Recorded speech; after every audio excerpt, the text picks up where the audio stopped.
श्री संजय देशमुख जी।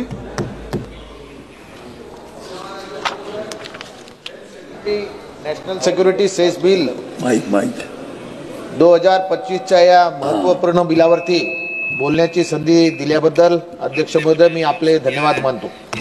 या विषयावरती सभागृहात चर्चा करताना माझ्या मनात एकच प्रश्न वारंवार येतो, या देशातील नागरिकांचे आरोग्य वाचवायचे की सरकारला आपल्या तिजोरी भरायच्या आहेत?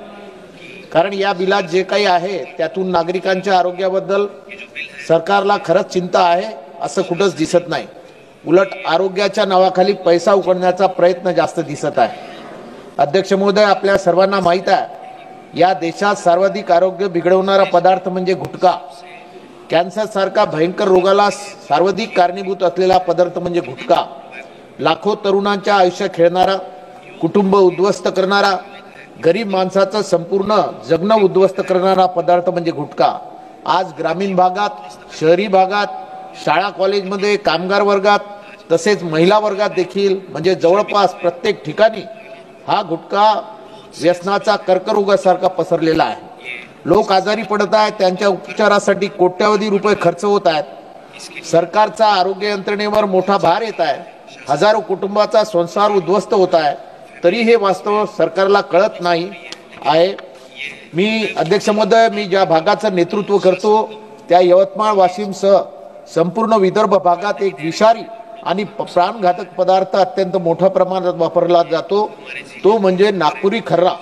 या भागात नागपुरी खर्रा इतका प्रसिद्ध आहे की प्रत्येक 10 लोकांपैकी 4 लोक हा पान मसाला नियमितपणे सेवन करतात। ही अत्यंत गंभीर बाब आहे। सर्वाधिक वेदना देणारी गोष्ट म्हणजे या व्यसनापासून कोणताही वयोगट वाचलेला नाही। लहान मुलापासून ते ज्येष्ठ नागरिकापर्यंत, महिलापासून ते तरुणापर्यंत जवळपास सर्वच वयोगटातील लोक याचा शौक बाळगतात।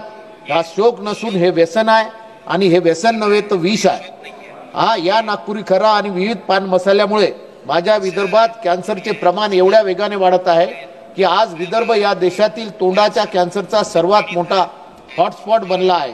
यवतमाळ, वाशिममध्ये लहान मुलांना देखील तोंडाचा कॅन्सर झाल्याचे अनेक भीषण उदाहरणे माझ्या समोर आलेली आहेत। निरागस मुलांच्या तोंडात हे विषरूपी पदार्थ जातात आणि काही वर्षांनी त्यांच्या आयुष्यात सर्वात भयंकर रोग होतो। एका आईने आपल्या लहान मुलाला अशा अवस्थेत पाहणे किती भयानक असते हे शब्दात सांगता येणार नाही, पण हे वास्तव आमच्या विदर्भात रोज घडत आहे। अध्यक्ष महोदय, या पान मसाला आणि खर्रा व्यसनामुळे आर्थिक नुकसान वेगळेच मोठे आहे। माझ्या मतदारसंघात सरासरी एक व्यक्ती दिवसाला 100 ते 150 रुपये या विषारी खर्ऱ्यासाठी खर्च करतो। गरीब कुटुंबातील पुरुष महिलाही रोजच्या मजुरीतून मिळणारा मोठा हिस्सा या घातक पदार्थावर खर्च करतात। घरात मुलांच्या शिक्षणासाठी पैसे नसतात, औषधासाठी पैसे नसतात, पण दिवसाला 150 रुपये या व्यसनावर जातात। हे केवळ आरोग्याचे नुकसान नाही, संपूर्ण घराच्या अर्थव्यवस्थेचे, संपूर्ण समाजाच्या उन्नतीचे नुकसान आहे। अध्यक्ष महोदय, ज्या सरकारला खरोखरच हेल्थ सिक्युरिटी द्यायची असती तर सर्वप्रथम गुटखा देशभरात कायमस्वरूपी बंद केला असता। एवढं सोपं वास्तव सर्वांना दिसतं, पण सरकार मात्र या दिशेने पाऊल उचलायला तयार नाही। कारण गुटखा बंद झाला तर लोकांचे आरोग्य सुधरेल, पण सरकारला मिळणारा महसूल कमी होईल। म्हणून सरकारला गुटखा उद्योग बंद करायचा नाही, उलट त्याच्यावर उद्योगावर कर लावून पैसा उकळवायचा आहे। अध्यक्ष महोदय, आज या बिलाद्वारे सरकार सांगतं की आपण पान मसाला, गुटखा इत्यादीवर सेस लावणार आणि तो पैसा आरोग्यासाठी व राष्ट्रीय सुरक्षेसाठी वापरणार, पण नागरिकांच्या आजारी करणारा गुटखा पूर्णपणे बंद करण्याची हिंमत सरकार का दाखवत नाही? म्हणजे एकीकडे नागरिकांना आजारी होऊ द्या, त्यांचा जीव धोक्यात येऊ द्या आणि दुसरीकडे त्यांच्या आजारातूनच पैसा कमवत राहा, हे कोणते शासन चालले आहे? यात हेल्थ सिक्युरिटी कुठे आहे?